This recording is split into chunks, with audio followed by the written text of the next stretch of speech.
حول ولا قوة إلا بالله العلي العظيم. أعوذ بالله السميع العليم من الشيطان الرجيم. بسم الله الرحمن الرحيم. الحمد لله الذي لا يبلغ مدحته القائلون ولا يحصي نعماءه العادون ولا يؤدي حقه المجتهدون الذي ليس لصفته حد محدود ولا نعت موجود ولا وقت معدود ولا أجل ممدود فطر الخلائق بقدرته ونشر الرياح برحمته ووتدا بالصخور ميدان أرضه.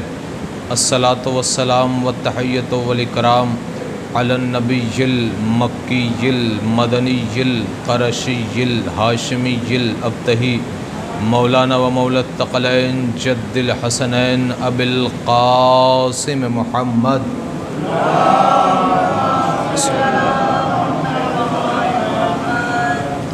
وآله الطيبين الطاهرين المعصومين المظلومين ولعنة الله على أعدائهم وغاصب حقوقهم ومنکر فضائلهم ومصائبهم وولایتهم وشفاعتهم وشجاعتهم. اما بعد فقد قال رسول الله صلی اللہ علیہ وآلہ وسلم یا علی حبک تقوی والایمان وبغضک کفر والنفاق. صلوات پڑھیں محمد والے.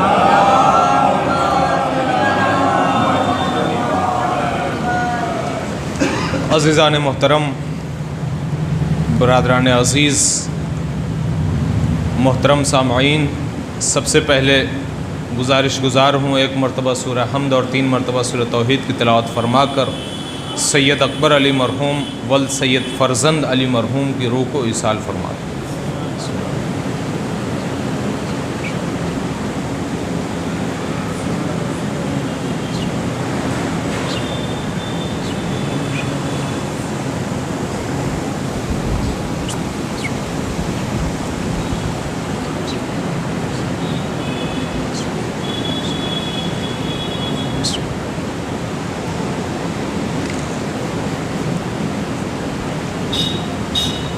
درود پڑھیں محمد و آل محمد.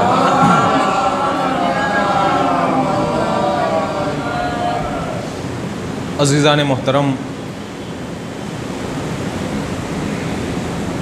جس حدیث مبارکہ کو سرنام سخن قرار دیا ہے وہ بڑی مشہور و معروف حدیث ہے. یا علی حبک تقوی والایمان. یا علی، آپ کی محبت تقوی ہے اور ایمان ہے. وہ بغض کا، اور آپ سے بغض رکھنے والا وہ کفر کرتا ہے اور نفاق کرتا ہے. نفاق اور کفر ہے. اگر بغض رکھتا ہے تو نفاق اور کفر ہے. بڑی صاف ستھری حدیث ہے اور رسول اسلام نے واقعاً 2 ہی جملوں میں سب کچھ بیان کر دیا. یا علی حبک تقوی والایمان، اس لیے کہ دین کا دار و مدار ہی تقوی پر ہے. دین کا دار و مدار تقوی پر ہے. ہر جگہ قرآن میں یہی آواز دے رہا ہے پروردگار عالم کہ متقین کے لیے، متقین کے لیے، متقین کے لیے. لہذا اور اسی کے برعکس محبت علی کی تقوی اور ایمان ہے، اور اس کے برعکس اگر علی سے کوئی نفرت کرتا ہے، کوئی بغض رکھتا ہے، تو وہ یا تو نفاق ہے یا تو وہ دین سے دوری ہے. اس کے علاوہ کچھ نہیں ہے. لہٰذا آج شب جمعہ ہے. ایک حدیث بڑی پیاری حدیث ہے. شیخ صدوق علیہ الرحمہ کے جو بہت سارے خطوط ہیں، بہت ساری کتابیں ہیں، ان میں کئی جگہ یہ روایت درج ہے. وہ آپ کی نظروں کے سامنے بہترین انداز سے اگر پوری توجہ کے ساتھ سنیں. دیکھیے، مومنین کا کم ہونا، اگر ایک بھی مومن ایک بھی مجلس میں بیٹھنے والا شخص غور سے سنے اور سننے کے بعد اس کو اٹھنے کے بعد اس پہ عمل پیرا ہو جائے اور اس کو ذہن میں رکھ کر وہ 3 4 5 10 12 100 200 جگہ پیش کر دے، سنا دے، تو پڑھنے والے کا حق ہو جاتا ہے۔ ضروری نہیں ہے کہ 50 بیٹھے رہے اور سب سنیں، ایک بھی سن کر وہ اپنے گھر میں جا کر یہ واقعہ منوان سنا دے تو واقعاً جتنا ثواب خطیب کو ہوگا اتنے ہی ثواب سامعین کو ہوگا۔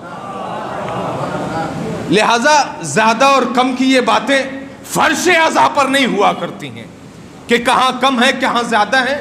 بس ذرا سا توجہ چاہتا ہوں اور مختصر سی مجلس۔ شیخ صدوق علیہ الرحمہ فرماتے ہیں اسی حدیث کے ذیل میں بس ایک روایت، وہ کہتے ہیں کہ امام رضا علیہ السلام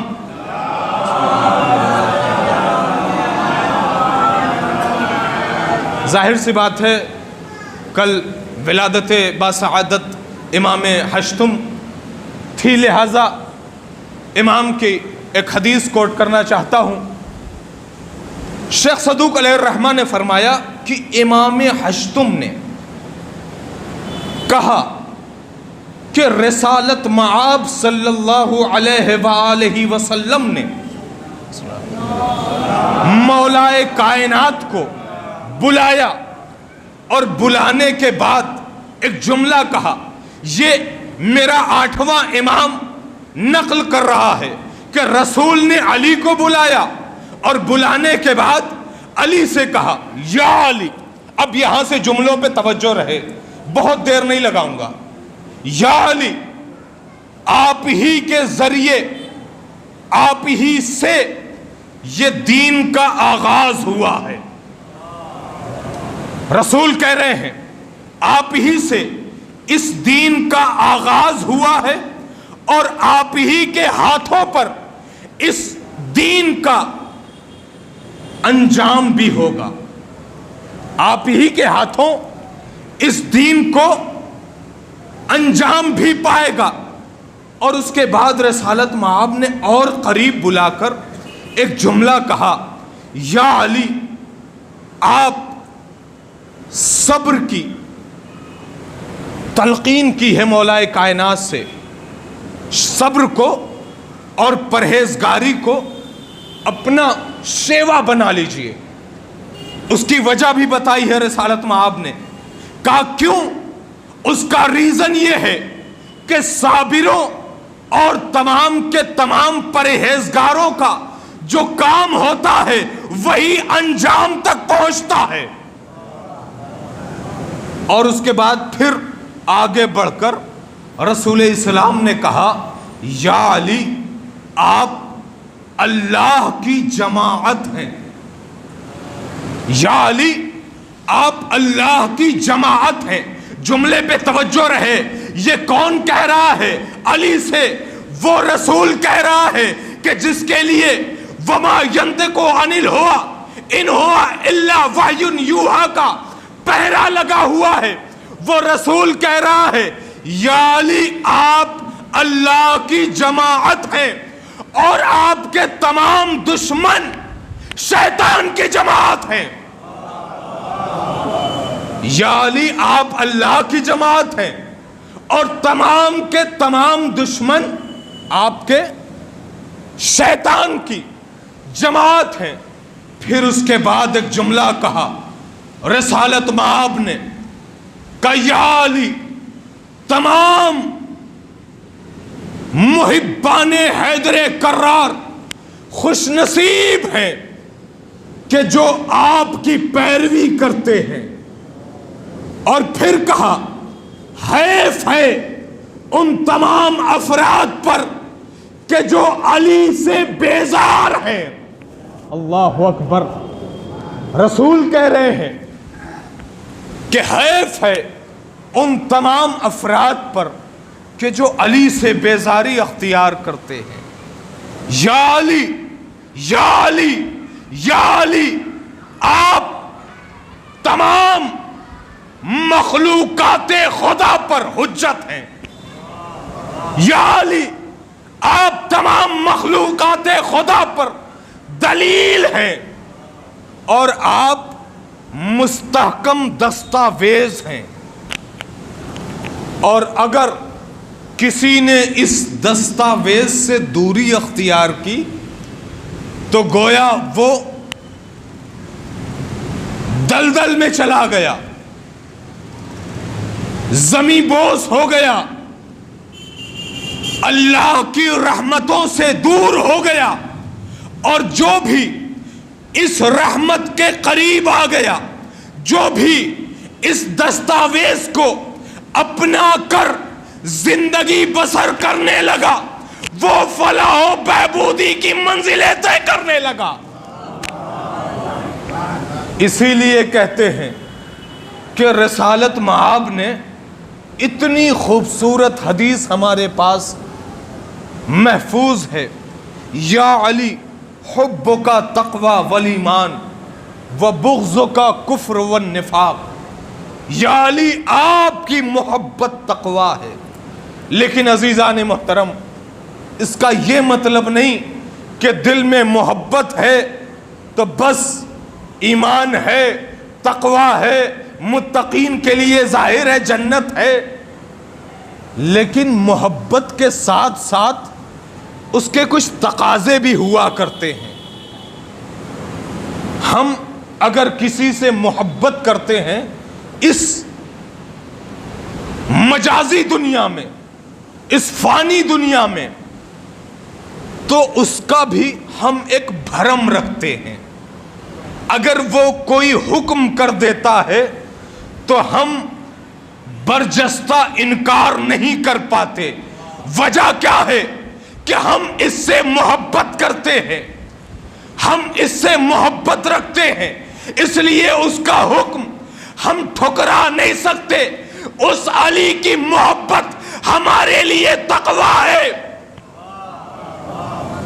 صرف محبت تقوی ہے، لیکن اب محبت کے ساتھ ساتھ جو محبت کے تقاضے ہیں، جو محبت کے تقاضے ہیں، اس کو بھی پورا کرنا ہے۔ اگر علی نے کہا کہ مومنوں، میرے چاہنے والوں، میرے شیعوں، جھوٹ سے دور رہو، گناہوں سے پرہیز کرو، اگر اس علی کی محبت تقوی ہے تو اب اس کا کلام جو ہے اس پہ عمل کرنا ہمارے لیے واجب ہے، ہمارے لیے ضروری ہے۔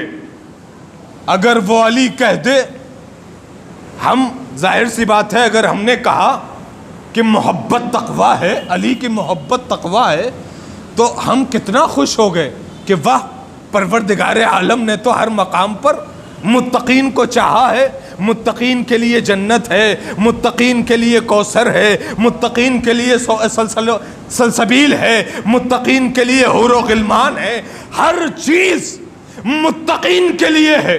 اب جیسے ہی ہم نے حدیث سنی، یا علی حبک تقوی والایمان، یا علی آپ کی محبت تقوی ہے، ہم خوشی سے ہمارا سینہ چوڑا ہو گیا۔ بھائی ہم تو علی کی محبت رکھتے ہیں، اس میں تو کوئی مشکل ہی نہیں ہے۔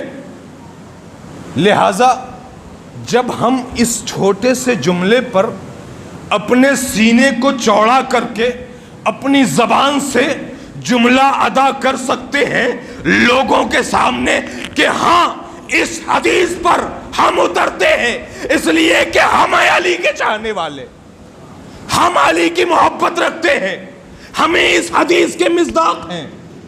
اگر ہم اس حدیث کے مصداق ہیں تو پھر جو محبت کرنے کے ساتھ ساتھ اس کی کچھ ضروریات ہوتی ہیں، اس پہ عمل کرنے کی ضرورت ہے۔ اگر اس پہ عمل نہ کیا تو پھر گویا وہی ہوگا کہ ہم نے صرف زبانی دعویٰ کیا تھا، عملی دعویٰ نہیں تھا۔ اور علی کہتے ہیں کہ ہم چاہتے ہیں کہ اگر ہمارے قلیل بھی چاہنے والے ہوں، کم بھی چاہنے والے ہوں، لیکن عملی ہوں۔ زبانی تو ملتے رہتے ہیں، زبانی تو جنگوں میں بھی پہنچ گئے، گھروں میں بھی پہنچ گئے، صفوں میں بھی پہنچ گئے، جماعتوں میں بھی پہنچ گئے، پہلوں میں بھی بیٹھ گئے، لیکن ہمیں ظاہری محبت کرنے والے نہیں، باطنی چاہنے والے کی ضرورت ہے، اگرچہ وہ کم ہوں، قلیل ہوں، مختصر ہوں۔ لہذا عزیزان محترم، علی کو ایسے محبت کرنے والے، ظاہر سی بات ہے جب محبت کرتے ہیں، دیکھیے میں کوئی تیاری کر کے نہیں آیا ہوں، ظاہر سی بات ہے کہ اہل بیت اطہار علیہ السلام کی جب گفتگو چلتی ہے، مولا کائنات کی جب بات چلتی ہے، تو ہم کیا شاید آپ بھی کہیں کھڑے ہو جائیں تو 1 گھنٹہ بول سکتے ہیں، پوری زندگی اتنا تو سیکھ ہی لیا ہے کہ اگر کسی کے سامنے علی کے یا آل علی کے فضائل بیان کرنے ہوں تو علی کا چاہنے والا 1-2 گھنٹے بول سکتا ہے اور کوئی اس سے انکار بھی نہیں کر سکتا۔ ہاں یہ ہے کہ ہم ذرا سا تسلسل سے بات کریں گے، آپ تسلسل سے بات نہیں کر پائیں گے، لیکن علی کے فضائل تو بیان کر لیں گے، یہ ہمارا دعویٰ اور یقین ہے۔ علی کا چاہنے والا اتنا تو علی کے فضائل سے معمور رکھتا ہے اپنے دل کو۔ لہذا عزیزان محترم، جب مولا کائنات کی محبت ہمارے کلیجے میں ہے تو ہمارے اعضاء و جوارے بھی محبت کا جواب دینے چاہیے۔ جب ہم اپنی زبان سے کہتے ہیں کہ واقعاً ہمارے دل میں، ہمارے کلیجے میں اہل بیت کی محبت ہے، تو اب ہم پر ضروری ہے کہ ہمارے تمام اعضاء و جوارے یہ عمل کر کے گواہی دیں کہ ہاں علی کی محبت ہے۔ لہذا عزیزان محترم، ہم سوچیں، سمجھیں، غور کریں، فکر کریں، تدبر کریں، تعقل کریں کہ ہم کیسے علی کو خوش کر سکتے ہیں۔ مجلس ہوتی ہے، سنتے ہیں، اٹھ کے چلے جاتے ہیں، پھر سے وہی کام کاج، وہی بنائی، وہی دکان، وہی سارے امور۔ لیکن اگر علی کی محبت تقویٰ ہے، علی کی محبت ہمیں متقی بناتی ہے، تو خدا را اپنے آپ کو 24 گھنٹے میں سے چند لمحے بھی اگر اکیلے میں سوچ لیا علی کے بارے میں کہ میرا مولا کیا فرماتا ہے، میرا مولا ہم سے کیا چاہتا ہے، میرا مولا ہم سے کیا تقاضا کرتا ہے، اگر یہ سوچ لیا تو عمل تو ضرور ہوگا، یہی سوچنا کافی ہے، یہی سوچنا کافی ہو جائے گا، کیونکہ فکر کرنے کے لیے بڑی ساری احادیث ہیں۔ پروردگار عالم خود کہہ رہا ہے کہ فکر کیا کرو، تدبر کیا کرو، غور کیا کرو۔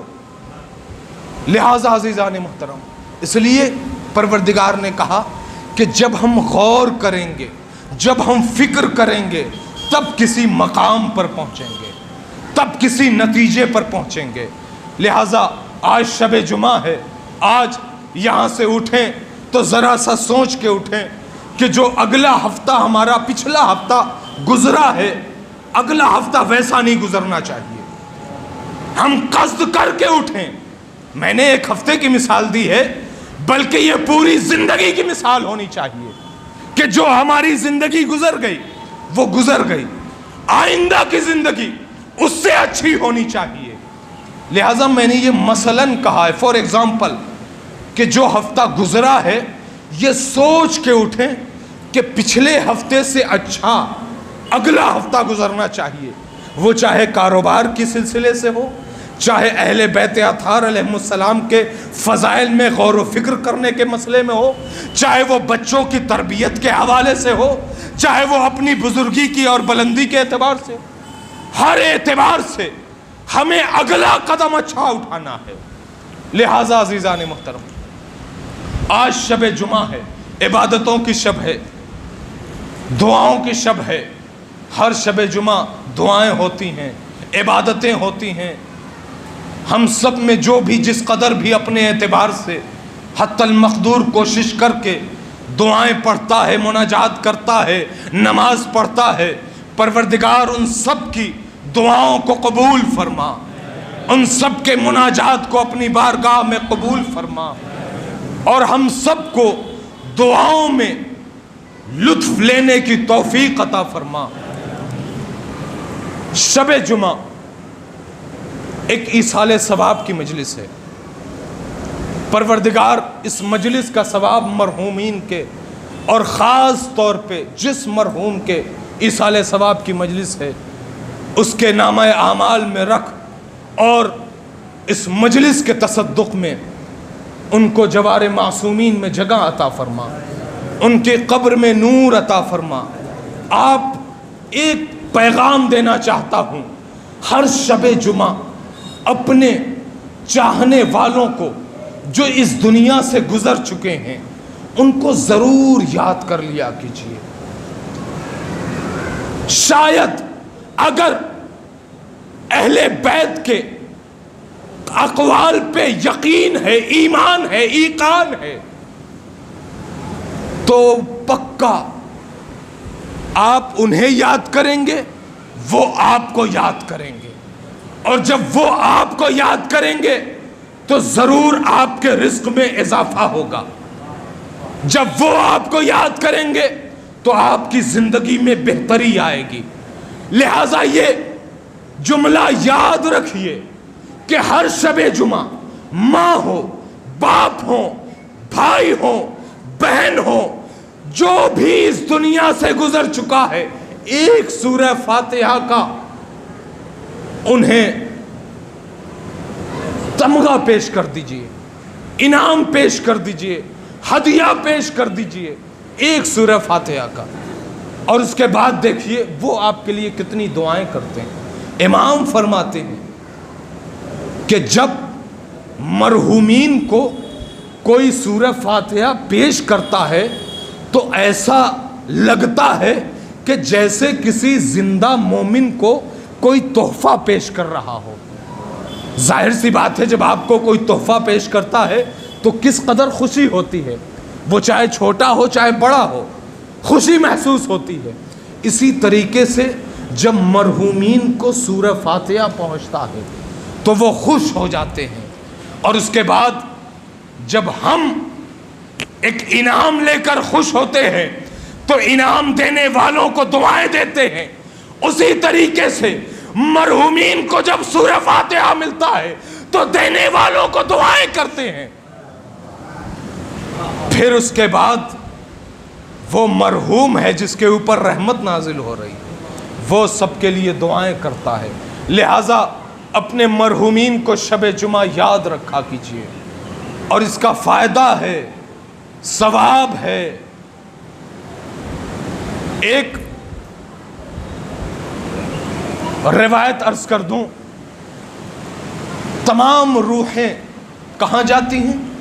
وادی السلام میں جاتی ہیں۔